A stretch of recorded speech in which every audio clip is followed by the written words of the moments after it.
At that point, the longest war in America's history. Our country was divided and angry, and there were questions about our staying power and our future.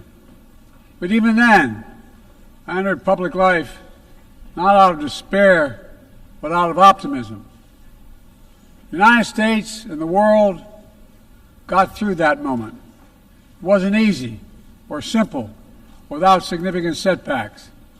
But we go on to reduce the threat of nuclear weapons through arms control, and then go on to bring the Cold War itself to an end. Israel and Egypt went to war, but then forged a historic peace. We ended the war in Vietnam. The last year in Hanoi, I met with the Vietnamese leadership. We elevated our partnership to the highest level. It's a testament to the resilience of the human spirit and the capacity for reconciliation.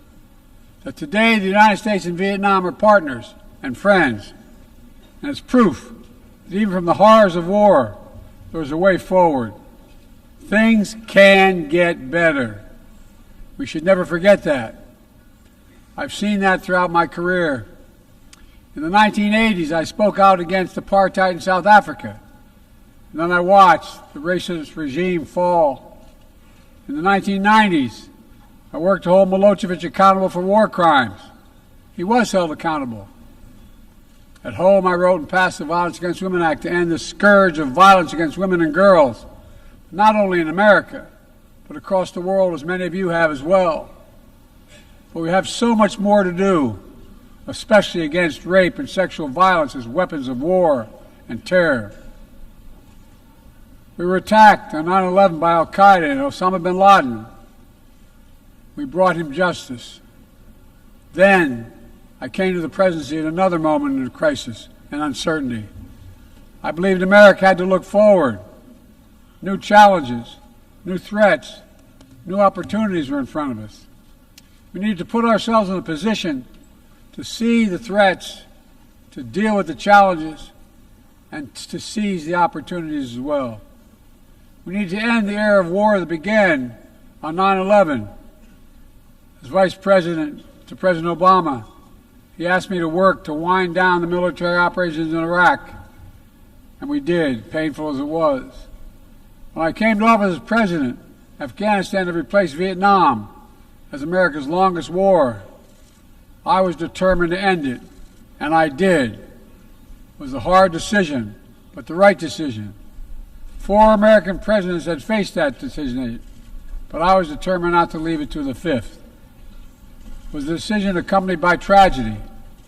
13 brave Americans lost their lives, along with hundreds of Afghans in a suicide bomb. I think those lost lives, I think of them every day. I think of all the 2,461 U.S. military deaths over a long 20 years of that war. 20,744 American servicemen wounded in action. I think of their service, their sacrifice, and their heroism. I know other countries lost their own men and women fighting alongside us. We honor their sacrifices as well. To face the future, I was also determined to rebuild my country's alliances and partnerships to a level not previously seen. We did just that, from traditional treaty alliances to new partnerships like the Quad with the United States, Japan, Australia, and India. I know many look at the world today and see difficulties and react with despair, but I do not. I won't. As leaders, we don't have the luxury. I recognize the challenges from Ukraine to Gaza to Sudan and beyond. War, hunger, terrorism, brutality, record displacement of people, a climate crisis, democracy at risk, strains within our societies, the promise of artificial intelligence and its significant risk. The list goes on. But maybe because all I've seen and all we have done together over the decades, I have hope. I know there is a way forward. In 1919, the Irish poet William Butler Yeats described a world, and I quote, where things fall apart The center cannot hold. Mere anarchy is loosed upon the world, end of quote. Some may say those words describe the world not just in 1919, but in 2024. But I see a critical distinction. In our time, the center has held. Leaders and people from every region and across the political spectrum have stood together, turned the page. We turned the page on the worst pandemic in a century. We made sure COVID no longer controls our lives. We defended the UN Charter and ensured the survival of Ukraine as a free nation. My country made the largest investment in climate, clean energy, ever anywhere in history. There will always be forces that pull our countries apart and the world apart. Aggression, extremism, chaos, and cynicism. A desire to retreat from the world and go it alone. Our task, our test, is to make sure that the forces holding us together are stronger than those who are pulling us apart. That the principles of partnership that we came here each year to uphold can withstand the challenges. That the center holds once again. My fellow leaders, I truly believe we're at another inflection point in world history. For the choices we make today will determine our future for decades to come. Will we stand behind the principles that unite us? Will we stand firm against aggression? Will we end the conflicts that are raging today? Will we take on global challenges like climate change, hunger, and disease? Will we plan now for the opportunities and risk of a revolutionary new technologies? I want to talk today about each of these decisions and the actions, in my view, we must take. To start, each of us in this body has made a commitment to the principles of the UN Charter to stand up against aggression. When Russia invaded Ukraine, we could have stood by and merely protested. But Vice President Harris and I understood that that was an assault on everything this institution was supposed to stand for. And so, in my direction, America stepped into the breach, providing massive security and economic and humanitarian assistance. Our NATO allies and partners in 50-plus nations stood up as well. But most importantly, the Ukrainian people stood up. I asked the people of this chamber to stand up for them. The good news is Putin's war has failed and at his core aim. He set out to destroy Ukraine, but Ukraine is still free. He set out to weaken NATO, but NATO is bigger, stronger, and more united than ever before, with 2 new members, Finland and Sweden. But we cannot let up. The world now has another choice to make. Will we sustain our support to help Ukraine win this war and preserve its freedom, or walk away and let aggression be renewed and a nation be destroyed? I know my answer. We cannot grow weary. We cannot look away. And we will not let up on our support for Ukraine. Not until Ukraine wins a just and durable peace in the UN Charter.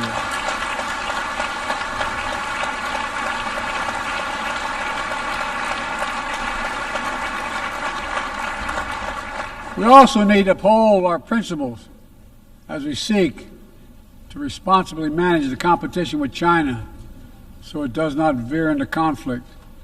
We stand ready to cooperate on urgent challenges for the good of our people and the people everywhere. We recently resumed cooperation with China to stop the flow of deadly synthetic narcotics. I appreciate the collaboration. It matters for the people of my country and many others around the world. On matters of conviction, the United States is unabashed, pushing back against unfair economic competition, against military coercion of other nations in the South China Sea, in maintaining peace and stability across the Taiwan Straits, in protecting our most advanced technologies so they cannot be used against us or any of our partners. At the same time, we're going to continue to strengthen our network of alliances and partnerships across the Indo-Pacific. These partnerships are not against any nation. They're building blocks for a free, open, secure, and peaceful Indo-Pacific. We're also working to bring greater measure of peace and stability to the Middle East. The world must not flinch from the horrors of October 7th. Any country would have the right and responsibility to ensure that such an attack can never happen again. Thousands of armed Hamas terrorists invaded a sovereign state, slaughtering and massacring more than 1,200 people, including 46 Americans, in their homes and at a music festival. Despicable acts of sexual violence, 250 going through hell, thousands and thousands killed, including aid workers. Too many families dislocated, crowding into tents, facing a dire humanitarian situation.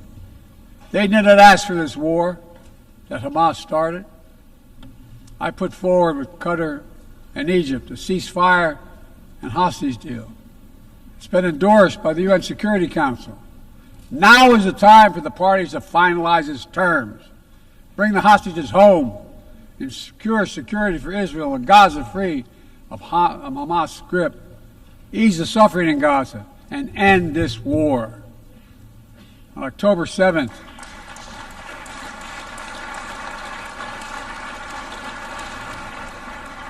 since October 7th, we've also been determined to prevent a wider war that engulfs the entire region.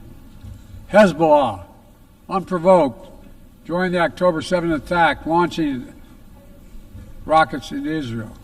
Almost a year later, too many on each side of the Israeli-Lebanon border remain displaced. A full-scale war is not in anyone's interest.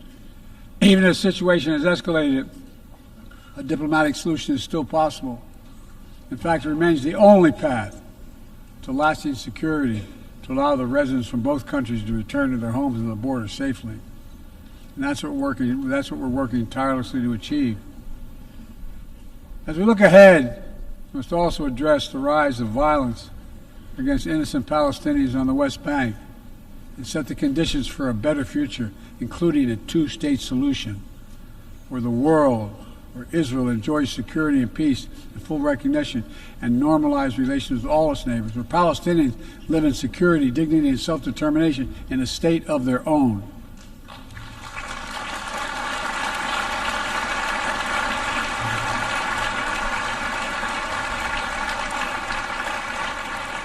Progress toward peace will put us in a stronger position to deal with the ongoing threat posed by Iran. Together we must deny oxygen to its terrorist proxies, which have called for more October 7th and ensure that Iran will never, ever obtain a nuclear weapon. Gaza is not the only conflict that deserves our outrage. In Sudan, a bloody civil war unleashed one of the world's worst humanitarian crises. 8 million on the brink of famine. Hundreds of thousands already there. Atrocities in Darfur and elsewhere. The United States has led the world in providing humanitarian aid to Sudan. And with our partners, we've led diplomatic talks to try to silence the guns and avert a wider famine.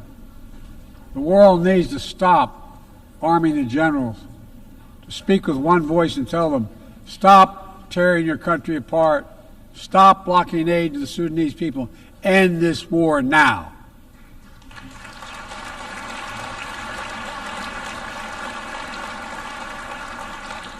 But people need more than the absence of war.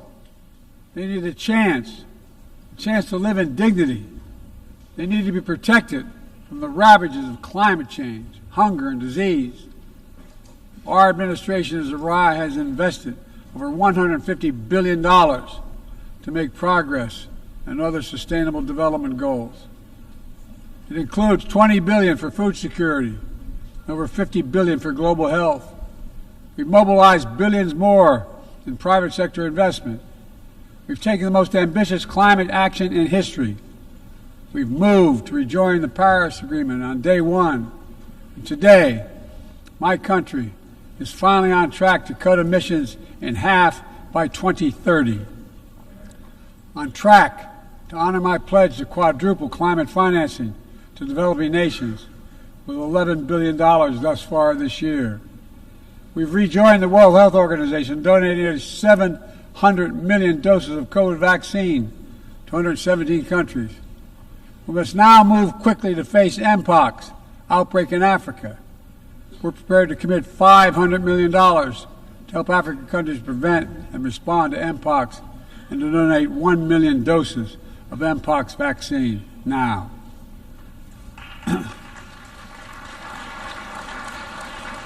We call on our partners to match our pledge and make this a billion-dollar commitment to the people of Africa.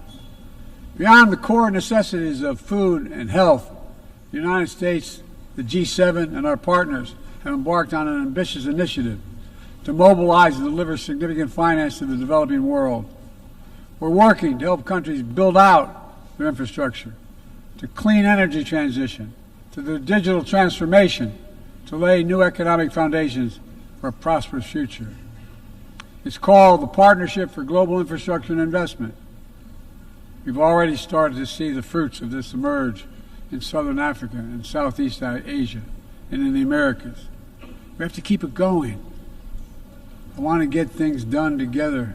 In order to do that, we must build a stronger, more effective, and more inclusive United Nations. The UN needs to adapt and bring new voices and new perspectives. That's why we support reforming and expanding the membership of the UN Security Council.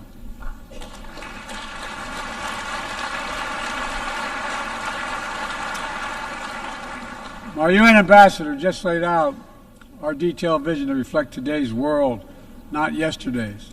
It's time to move forward. The Security Council, like the UN itself, needs to go back to the job of making peace, of brokering deals to end wars and suffering. And to stop the spread of the most dangerous weapons, of stabilizing troubled regions in East Africa, from East Africa to Haiti, to Kenya-led mission that's working alongside the Haitian people to turn the tide. We also have a responsibility to prepare our citizens for the future. We'll see more technological change, I argue, in the next 2 to 10 years than we have in the last 50 years. Artificial intelligence is going to change our ways of life, our ways of work, and our ways of war. It could usher in scientific progress at a pace never seen before, and much of it could make our lives better. But AI also brings profound risks, from deep fakes to disinformation, to novel pathogens, to bioweapons. We've worked at home and abroad to define the new norms and standards. This year, we achieved the first ever General Assembly resolution on AI to start developing global rules of the road. We also announced a declaration on the responsible use of AI, joined by 60 countries in this chamber. But let's be honest, this is just the tip of the iceberg, what we need to do to manage this new technology. Nothing is certain about how AI will evolve or how it will be deployed. No one knows all the answers. My fellow leaders, it's with humility I offer 2 questions. First, how do we as an international community govern AI? As countries and companies race to uncertain frontiers, we need an equally urgent effort to ensure AI's safety, security, and trustworthiness. As AI grows more powerful, it also must grow more responsive to our collective needs and values. Benefits of all must be shared equitably. It should be harnessed to narrow, not deepen, digital divides. Second, will we ensure that AI supports rather than undermines the core principles that human life has value and all humans deserve dignity?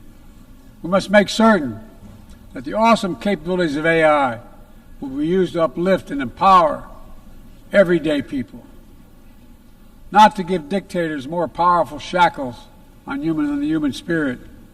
In the years ahead, there may well be no greater test of our leadership than how we deal with AI. Let me close with this. Even as we navigate so much change, one thing must not change. We must never forget who we're here to represent. We, the people. These are the first words of our Constitution, the very idea of America. They inspired the opening words of the UN Charter. I made the preservation of democracy the central cause of my presidency. This summer, I faced a decision whether to seek a second term as president. It was a difficult decision.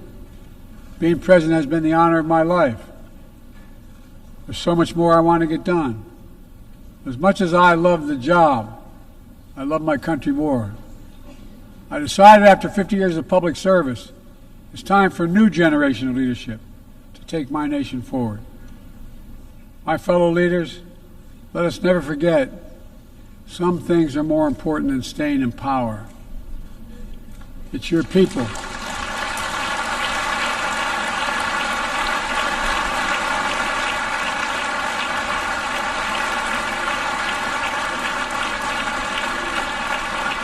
It's your people that matter the most. Never forget, we are here to serve the people, not the other way around.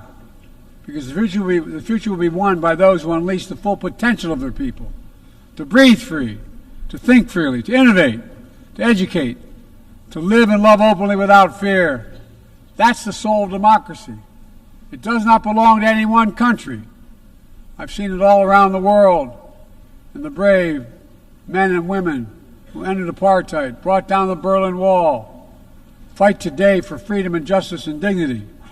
We saw it, that universal yearning for rights and freedom in Venezuela, where millions cast their vote for change that hadn't been recognized. But it can't be denied. The world knows the truth.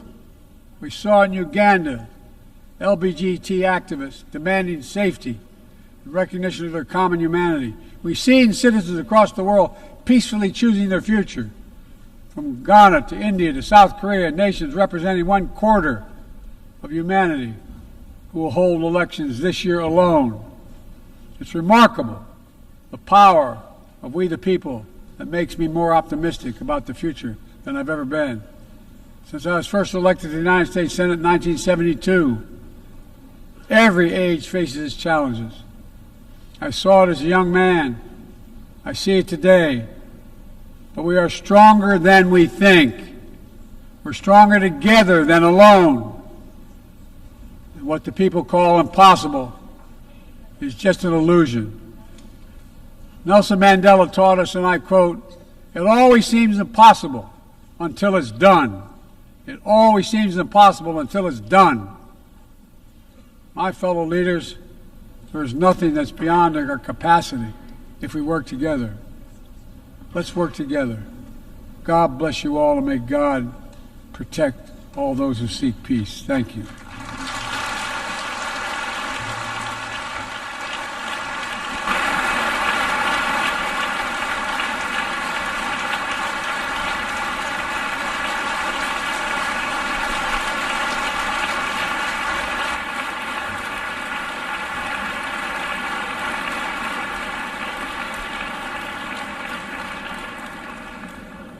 On behalf of the Assembly, I wish to thank the President of the United States of America. May I request representatives to remain seated while we suspend the meeting for 5 minutes before resuming to hear the next speaker.